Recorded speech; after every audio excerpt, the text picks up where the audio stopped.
যুক্তরাষ্ট্র ইসরায়েলের তীব্র হামলায় ইরান এতটাই বিধ্বস্ত যে দেশটি পুনর্গঠনে কমপক্ষে 15 থেকে 20 বছর সময় লাগবে।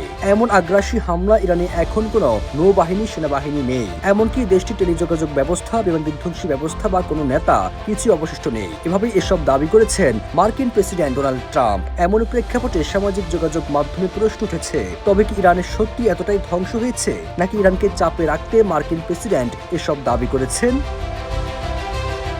মার্কিন প্রেসিডেন্ট আরো দাবি করেন, আমরা ইরানের সম্ভাব্য সবকিছু ধ্বংস করতে চেয়েছিলাম, তাদের অনেক পেছন ছেড়ে দিয়েছি। আমরা যা করেছি তা কাটিয়ে উঠতে দেশটির পুনর্গঠনে 15 থেকে 20 বছর সময় লাগবে। ইরানের সঙ্গে চলমান যুদ্ধ দ্রুত অবসান হতে যাচ্ছে জানিয়ে ট্রাম্প আরো বলেন, মার্কিন বাহিনীর অভিযানে ইরানের সামরিক শক্তি ব্যাপকভাবে ক্ষতিগ্রস্ত হওয়ায় ওই অঞ্চলে এই যুদ্ধ দীর্ঘমেয়াদে চালিয়ে যাওয়ার প্রয়োজন নেই, এমন সংবাদ প্রকাশ করেছে সংবাদ মাধ্যম আল জাজিরা।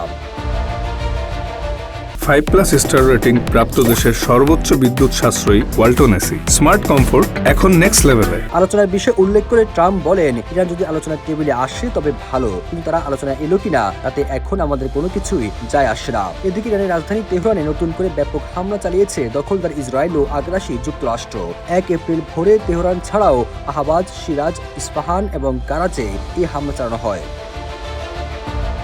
এছাড়া গত 24 ঘন্টায় বেসামরিক অবকাঠামো লক্ষ্য করে হামলা হয়েছে। এর মধ্যে একটি ওষুধ কোম্পানি উৎপাদন কারখানায় হামলার ঘটনা ঘটেছে, যেখানে ক্যান্সার আক্রান্ত রোগীদের ওষুধ উৎপাদন করা হয়। এর পাশাপাশি ইস্পাহানে একটি স্টিল কারখানা, একটি সমুদ্র বন্দর, একটি আবহাওয়া সংক্রান্ত স্থাপনা এবং পশ্চিম ইরানের আবাসিক কমপ্লেক্সকে টার্গেট করা হয়েছিল।